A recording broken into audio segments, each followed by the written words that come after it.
அங்க நாம ஒரு நியூ ப்ராஜெக்ட் ஸ்டார்ட் பண்ண போறோம். அதுக்கான சட்ட சிக்கல்கள் எல்லாத்தையும் கிளியர் பண்ணியாச்சு. அந்த கட்டடத்தை மறக்க கூடாதுங்கிறதுக்காக நாம உருவாக்க போற பிளாட்ஸுக்கு டேஃபடல்ஸ் அவென்யூன்னு பேர் வைக்க மேனேஜ்மெண்ட் முடிவெடுத்திருக்கு.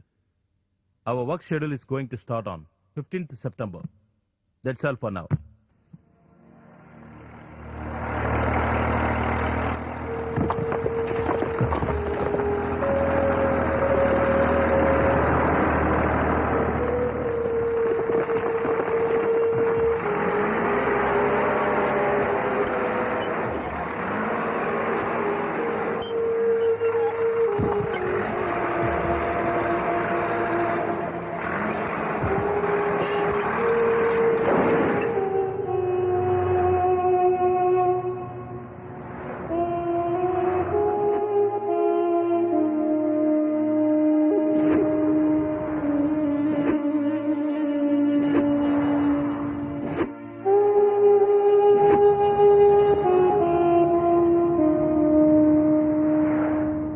சித்தார்த்தோட மரணம் அது தற்கொலைன்னு என்னால நம்ப முடியல. என்ன ஒரு முறை டேஃபடல்ஸ்க்கு கூட்டிட்டு போறீங்களா? ஆனா இந்த நிலைமையில பப்ளிக் ஆபீஸ் சேவைதானா? பரவாயில்ல, எதையும் வெளிப்படையா பேசுவாரு. இனிமே நம்மளால அந்த இடத்தை பார்க்க முடியுமா? Well, I don't mind. You get ready. I am ready. நாம எப்பவுமே போற மாதிரி பீச்சுக்கு போயிட்டு அதுக்கப்புறம் அங்க போலாம். ஓகே. என்னப்பா சீக்கிரமா வந்துட்டியா? இல்ல, இப்பதான் வந்தேன். நம்ம எல்லாரும் இப்படி ஒண்ணா போய் எவ்வளவு நாளாச்சு. இனிமே எப்ப இந்த மாதிரி சந்திக்கிறதோ. வாழ்ந்துட்டு இருக்கிறவங்களுக்கும் இறந்தவர்களுக்கும் நாளைக்கு இறக்க போற அதிர்ஷ்டசாலிகளுக்கும்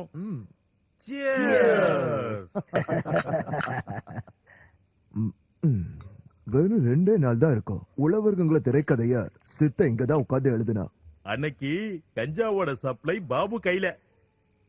இங்க இருந்து கொஞ்சம் தூரம் போனா பாபுக்கு ஒரு இடம் இருக்கு. ஸ்டாக் அங்கதான் வச்சிருப்பான். வெள்ளிக்கிழமையானா போதும், நேரா அந்த இடத்துக்கு போயிடுவா. கரெக்டா சரக்கை எடுத்துட்டு வந்துடுவா. அத யாருக்கும் தெரியாம டிக்கிக்குள்ள வச்சு இங்க எடுத்துட்டு வருவா மாதிரி. அது பாபுவால தான் முடியும். இது எல்லாம் சித்தனோட வேலைதான்.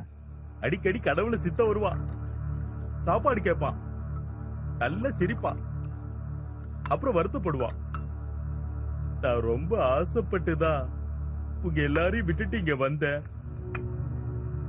ஆனா ஆனா இப்ப ஏண்டா வந்தோன்லாம் இருக்குன்னு சொல்லுவான். மாதவனுக்கு ஒரு பையன் இருந்தான்ல, அவன் இப்ப என்ன பண்றான்லாம் கேட்பான்.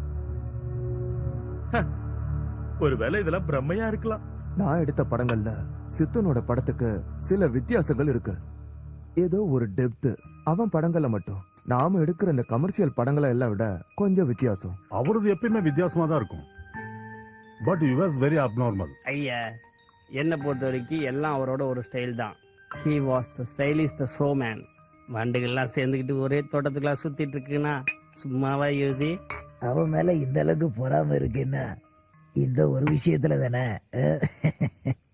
இவன் பல லெக் பீஸ பார்த்தவன். அதெல்லாத்தையும் விடுங்க, அடுத்த ரவுண்ட் போடலாம். சரி சரி, சரக்கு அதிகமா ஊத்து, தண்ணிய கம்மியா ஊத்து. இல்ல சோடா இருக்கா? இப்ப சோடா இல்லாம எப்படி? சரி சரி, யார் சோடாக்கு போயிருக்கா? இல்லன்னா நாமளே போலாம்பா. எல்லாரும் பார்த்து ஜாக்கிரதையா வாங்க, கால் தடிக்கு விழுந்துட போறீங்க. விழற அளவுக்கு இங்க பல்லெல்லாம் ஒன்றும் கிடையாது, நமக்கு தெரியாத.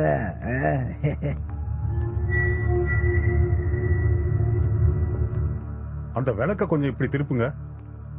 எனக்கு தெரிஞ்சு அந்த காலத்துல சினிமானாலே சித்தார்த் ஒருத்தன் தான் ஞாபகத்துக்கு வருவான். ஆட்டி படைச்சான்ல சினிமாவை. என்ன சித்தார்த் ரெகுலரா இல்லனாலும் அப்பப்ப டைரி எழுதுவான். மத்த எது மேலயும் இல்லாத அந்த பொசசிவ்னஸ் அவனுக்கு அந்த குறிப்புகள் மேல இருந்ததுன்னு எனக்கு தோணுது.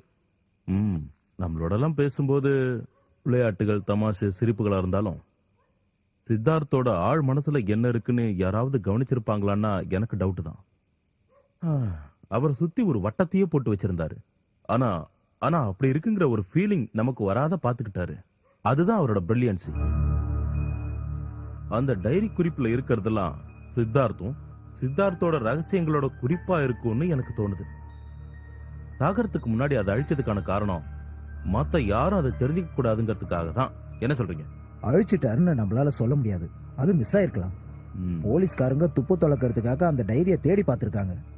வீட்ல, கிளப்ல, இதோ இந்த இடத்துல, எல்லா இடத்துலயும் தேடினாங்க, கிடைக்கல. அவரோட மரணத்துக்கு அப்புறம் அந்த காலத்து ராஜாக்கள்லாம் மந்திரி கையில கொடுத்து வச்சிருக்கிற மாதிரி யாராவது நண்பர்கள் கிட்ட அவர் கொடுத்து வச்சிருக்கலாம்.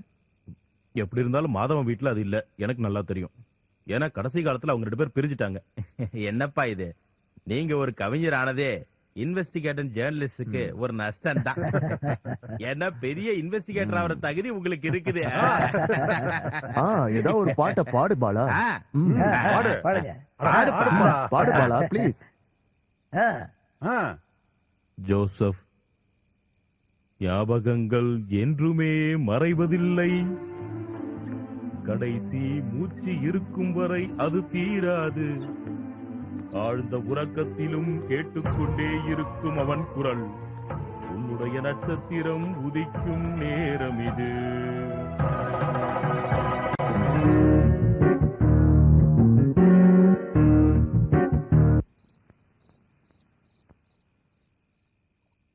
இல்ல, ஒரு நாள் நம்ம தலைவன், யாரு?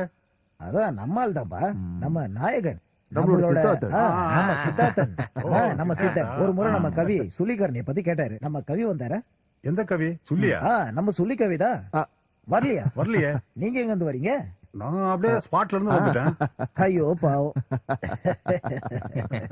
அப்புறம் சினிமா பத்தி பேசும்போது ஆ, டோட்டலா வேற ஆள் மாதிரி மாறிடுவாரு. ரொம்ப சீரியஸா பேசுவாரு. ம். என்னோட சினிமான்றது அதை நான் தான் உருவாக்குறேன். அதுல நான் ஒரு மெசேஜ் கன்வே பண்ணுவேன். என்ன மெசேஜ்? அது அது நம்ம மெசேஜ் நம்ம ஜனங்க புரிஞ்சுப்பாங்க. மெசேஜ் கன்வே ஆச்சான்னு அதை ஜனங்க தானே முடிவு பண்ணணும். நேற்று மாலை டேஃபடில்ஸில் சித்தார்த்தனுடைய நண்பர்கள் எல்லாம் ஒன்று சேர்ந்தார்கள். உள்ளவர்கள் தனுஷ்கோடி, ஸ்வயம், அகந்தை என்கிற திரைக்கதைகளை சித்தார்த்தன் எழுதியது டேஃபடில்ஸில் உட்கார்ந்துதான். பிரபலமான இங்கிலீஷ் இந்தியன் நாவலிஸ்டும் சித்தார்த்தனுடைய மகனுமான ஆதி சித்தார்த்தனை எங்களுடைய ஸ்டுடியோ சந்திக்க முயன்றாலும் அவர் இந்த விஷயத்தை பற்றி பேச தயாராக இல்லை. ஆதி சித்தார்த்தனுடைய லேபரிண்ட் ஆஃப் சானிட்டி என்ற புத்தகம் போன முறை மேன் புக்கர் பரிசுக்காக தேர்ந்தெடுக்கப்பட்டுள்ளது. டைரக்டர் சித்தார்த்தன், எனக்கு அவர் அப்படி இல்லை. வீட்டுக்கு முன்னாடி கூடியிருக்கிற தியேட்டர்காரங்க சத்தமும் தூக்கத்துக்கு நடுவில் என் தலைகளை கோரி கொடுத்த அவங்க விரல்களின் ஸ்பரிசமும் சாராயமும் கஞ்சாவும் சேர்ந்த வாசனை எங்க அப்பா.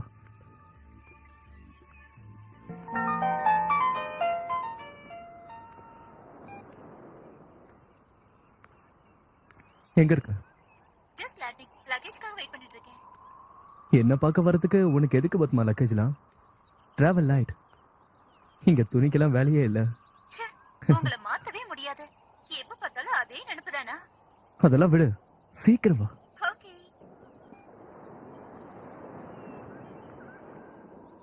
அப்பாவை பத்தி எனக்கு ஞாபகம் ஆரம்பிக்கிறது எங்க அப்பாவோட கையை பிடிச்சிட்டு நான் ஸ்கூலை விட்டு வரும்போது என்ன அடிக்கடி ஒரு கிளப்புக்கு கூட்டிட்டு போவாரு. அந்த இருட்டு வெளிச்சத்துல. ரமணா, இவனுக்கு ஒரு சிக்கன் சாண்ட்விச் சொல்லு. குடிக்க என்னப்பா வேணும் உனக்கு? இங்க லெமன் ஜூஸ் கிடைக்குமா? அதெல்லாம் உனக்கு இங்க கிடைக்காது. ஓல்டு மங்க் ரம்பு வேணுமா உனக்கு? அது கசப்பா இருக்காது. வேணும்னா சக்கரை போட்டுக்கோ. சில்லுன்னு ஒரு கூல் ட்ரிங்க்ஸ் கொடு. இப்ப எந்த கிளாஸ் நீ? எந்த கிளாஸ் பா? 6th 7th? 6th தான். அப்போ உனக்கு தெரியாதுன்ற. எனக்கு தெரியும். 6வதா 7வதா கன்ஃபியூஷன் தான். ஓஹோ. அதான் நடுநடுல இது மாதிரி மாத்தி சொல்லிடுவேன். அப்பாக்கு ரொம்ப ஞாபகம் மறதி. That's my boy. இங்க பாருங்க மாதவன், இவனுக்கு ஆதினி ஏன் பேர் வச்சேன்னு நான் உங்ககிட்ட சொல்லியே ஆகணும். கல்கட்டா பிலிம் ஃபெஸ்டிவல்ல என்னோட படத்தை ஓப்பனிங்கா காமிச்ச அந்த சமயத்துல என்ன இன்டர்வியூ எடுக்கிறதுக்காக ஆதி நாராயணன் சொல்லி சேலத்துல இருந்து ஒருத்தர் வந்தாரு. பொலைட்னஸ், கர்டசி, ஹியூமனிட்டி இதெல்லாம் சேர்ந்து மொத்தமா ஒரு ஆள் கிட்ட இருந்தா எப்படி இருக்குமோ அப்படிதான் இருந்தார் ஆதி. அந்த அற்புதமான மனிதரோட பேரை தான் இவனுக்கு வச்சேன். வருங்காலத்துல இதுக்கெல்லாம் நேர் எதிரா இருக்க கூடாதுன்னு தான் என்னோட பிரார்த்தனை. என்னோடதோ. மெதுவா. அப்படிதான். அங்க பாரு, அங்க போறது யாருன்னு பாரு. அவர் நம்ம கிபி தொல்காப்பியம் தானே? அவர் இந்த பாருக்குமா வராரு? இல்ல இல்ல, யாராவது கூட்டிட்டு வந்திருப்பாங்க. கடவுளா அனுப்பின விருந்தாளி நம்ம ஊருக்கு வந்திருக்காரு. அவருடைய தரிசனம் நமக்கு கிடைக்காம போச்சுன்னா நமக்கு புண்ணியமே கிடைக்காம போயிடும் இல்லையா?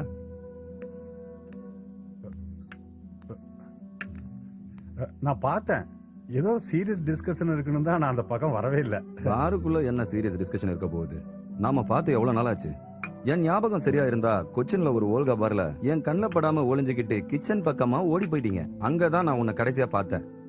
எப்படி தெரிஞ்சுக்கிட்டீங்க நான் உங்களை அடிக்கத்தான் தேடிக்கிட்டு இருக்கேன்னு? ஏதோ ஒரு சின்ன பத்திரிகை ஆபீஸ் நடத்துற ஆளு தான் சார். நான் உங்களுக்கு தான் எல்லாம் தெரியுமே. சின்ன பத்திரிகையா? அதெல்லாம் காதுல பூ வச்சுக்கிட்ட போய் சொல்லு, நம்புவான். நான் அப்படி இல்ல. எனக்கு இந்த அளவுக்கு கோவம் வரதுக்கு காரணம் என்னன்னு உனக்கு தெரியும்ல? தெரியும். ஆனா உண்மையை சொல்றேன் சார், எனக்கு தெரியாம தான் அவங்க எல்லாரும் அந்த படத்தை பத்தி ரொம்ப மோசமா விமர்சனம் பண்ணாங்க சார். ஐயோ, உன் பத்திரிகையில வர கவர் ஸ்டோரியை கூட படிக்க நேரம் இல்லாத ராமநாதன் கோயங்கா, உனக்கு தெரியுமா சேது தன் சொந்த வீட்டை கூட அடமானம் வச்சு எடுத்த படம் அது. ரொம்ப அற்புதமான படம். படத்தோட பிரிவு பார்த்துட்டு வெளியே வந்து இந்த மாதிரி ஒரு மோசமான படத்தை நான் பார்த்தது இல்லைன்னு கேவலமா பேசுறவ நீ. உன் பேராசைனால அந்த நல்ல படத்தை தப்பா எழுதி கிழிச்சதுக்கான காரணமும் எனக்கு தெரியும். சித்தார்த், சாரி, தப்பு நடந்துருச்சு. ஏதோ திடீர்னு வந்த கோபத்துல சேது என்னை பத்தி தப்பா பேசலாம். அந்த கோபத்துல நான் ஏதோ கண்ணா பின்னான்னு எழுதிட்டேன். சாரிப்பா. கொஞ்சம் கூட நன்றி விசுவாசம் இல்லாம உன் இஷ்டத்துக்கு தப்பா எழுதுனதுக்கு முன்னாடி ஒரு விஷயம் நீ யோசிச்சிருக்கணும். அந்த சேதுவோட பைசால எத்தனையோ ராத்திரி நீ தண்ணி அடிச்சதை கூட நீ மறந்துடலாம். ஆனா உன் பையனை ஒரு லாரி இடிச்சு அவன் மண்டையில அடிபட்டு ஹாஸ்பிட்டல்ல கிடந்தப்ப ராத்திரியோட ராத்திரியா அங்க வந்து ரத்தம் வேணுமா, பணம் வேணுமா, என்ன வேணுமோன்னு வாரி இறைச்சானே. உன் பையனை மனுஷனாக்கி திருப்பி உன் கையில தந்தவன் அவன். எனக்கு தெரியும். உன்னை அவனுக்கு ரொம்ப பிடிக்கும். அவன் போட்ட பிச்சை தான் நீ.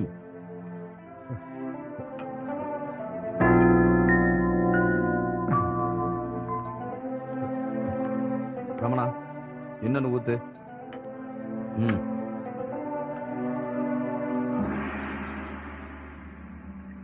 அடுத்த வருஷம் இவனை ரிஷி வேலைக்கு அனுப்புவேன். ஜெயகிருஷ்ணமூர்த்தியோடது. அதுக்கப்புறம் ஸ்டான்ஃபோர்ட். இவன் சுதந்திரமா பெரிய ஆளா வரணும். செல்லம், நாக்க நீட்டுறா.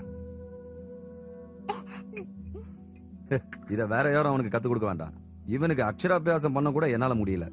Be a holy drinker, my adorable Leo. சுதந்திரமா யாருக்கும் பயப்படாம உன் வாழ்க்கையை அனுபவி. அப்பான்ற நினைவுகளையும் தாண்டி சித்தார்த்தன்ற கதாபாத்திரத்துல எனக்கு ஒரு அவ்வளவு நம்பிக்கை. அதுக்கப்புறமா தான் அப்பாவுடைய வாழ்க்கைய ஒரு நாவலா மாத்தணுங்கிற ஆசையே எனக்கு வந்துச்சு. தனிமையில் இனிமை காணும் என் கணவரே, என் வணக்கங்கள். தடங்களுக்கு வருந்துகிறேன். நீ சுவாதி நட்சத்திரம் இல்லையா? அதான் உன்னை பார்த்ததோ கடல் அலைகள்லாம் திடீர்னு பொங்கிடுச்சு. ஐ எம் சாரி, உங்க நட்சத்திரம் என்னன்னு நான் மறந்தே போயிட்டேன்.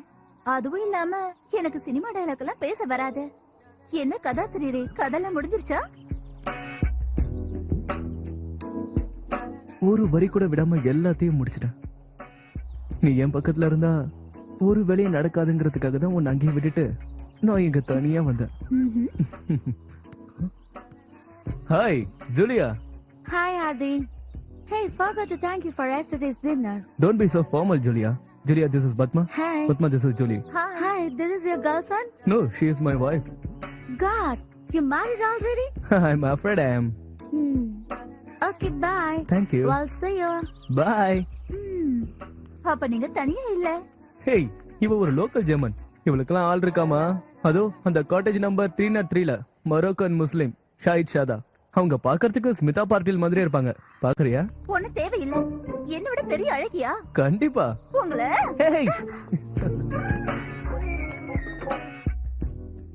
நீ இப்ப குளிச்சது ரொம்ப வேஸ்ட் பத்மா. மறுபடியும் குளிக்க தானே போற? எல்லா ரவுண்டும் முடிஞ்சதுக்கு அப்புறம் சாயங்காலம் பொறுமையா குளிச்சா போதாது? ஆசைதான். நான் கூட ஒரு நாவல் எழுதிட்டு இருக்கேன். அதிகமா பணம் வாங்குற இந்தியன் இங்கிலீஷ் நாவலிஸ்ட பத்தி, பெண் மோகத்தை பத்தி. பாரா, டைட்டில் என்னன்னு கேட்க மாட்டீங்களா? சொன்னதானே தெரியும். ஆதி, The Beast Inside. கொஞ்சம் ஆல்டரேஷன் பண்ணனா அந்த டைட்டில்ல உனக்கும் பங்கு இருக்கும். எப்படி? The Beauty and the Beast. Naughty boy. 2 வாரத்துல எல்லாமே எழுதி முடிச்சிட்டீங்களா? உண்மையை சொல்லனா கதையோட அவுட்லைன் மட்டும் தான் எழுதிருப்பீங்கன்னு நான் நினைச்சேன். இந்த கதையை எழுதுறதுக்கு நான் ரொம்ப ஆவலா இருந்தேன் Padma.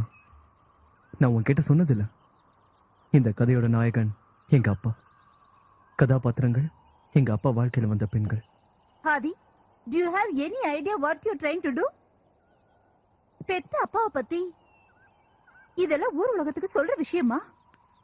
Have you lost your mind? மத்தவங்க வாழ்க்கையை விமர்சனம் பண்றது தப்பு இல்ல. ஆனா சொந்த வாழ்க்கைன்னு வரும்போது ரிசர்வேஷன், பிளைண்ட் சின்சரிங்ஸ். கதைன்னு ஆரம்பிச்சதுக்கு அப்புறம் இந்த சொந்தம் பந்தம் இதெல்லாம் பார்க்க கூடாது. கரெக்டா? ஒத்துக்கிறேன் ஆதி. ஆனா டைரக்டர் சித்தார்த்தன் இப்படி ஒரு மோசமான ஆளா இருப்பாருன்னு நான் கொஞ்சம் கூட எதிர்பார்க்கவே இல்ல. எங்க அப்பாவை பத்தி உனக்கு நான் அப்படி ஒரு பிக்சரை கொடுத்துருக்கேன்னா then I am a bad son and a bad storyteller. நான் அப்படி சொல்ல வரல. நான் அவர் மேல ரொம்ப மரியாதையும் மதிப்பு வச்சிருக்கேன்னு சொல்ல வந்தேன். சித்தார்த்தன்ற ஒரு மனுஷனை சுத்தி இருக்கிற கேரக்டர்ஸை பெருமைப்படுத்துறதுக்காக எழுதல இந்த நாவல். அதை புரிஞ்சுக்கோ. அப்பாவோட மரணத்துக்கு அப்புறம் நான் பார்த்த சில விஷயங்கள், என்ன பாதிச்ச நிகழ்வுகள், எங்க அப்பாவுக்கு ஏற்பட்டது விபத்து இல்லைங்கிறது உண்மை. What? நான் நாவல்ல எழுதின மாதிரி உனக்கு கதையை நான் சொல்றேன். Padma, I don't want this novel to fail. நான் இதை எழுதுறதுக்காக இவ்வளவு வருஷம் காத்துட்டு இருந்தேன்னா ஒரு பத்திரிகையாளர் மாதிரி, ஒரு விமர்சகர் மாதிரி நீ என் கூட சண்டை போடணும். இதுல ஒரு கதாபாத்திரமா நான் இருக்கேன் ஆதி? ஒரு பாசிங் வெஹிக்கிள் மாதிரியாவது? இல்ல, நீ என் லைஃபுக்கு வரதுக்கு முன்னாடி நடந்த கதை. ஸ்டான்ஃபோர்ட்ல கோர்ஸ் முடிஞ்சு நான் திரும்பி வந்த நேரம், பிளைட் மிஸ் ஆனதால பெத்தவங்களோட கர்ம காரியத்துக்கு கூட வராத பையனு எங்க ஊருக்காரங்களா ஒன்னா சேர்ந்து கரிச்சு கூட்டிட்டு இருந்த காலம் அது. என் தங்கச்சி கீதா எங்க சித்தி வீட்டுல தங்கிட்டு இருந்தா. ஆனா என்னதான் இருந்தாலும் எங்க அப்பா அம்மா வாழ்ந்த வீட்டுல தான் வாழணும் நான் முடிவு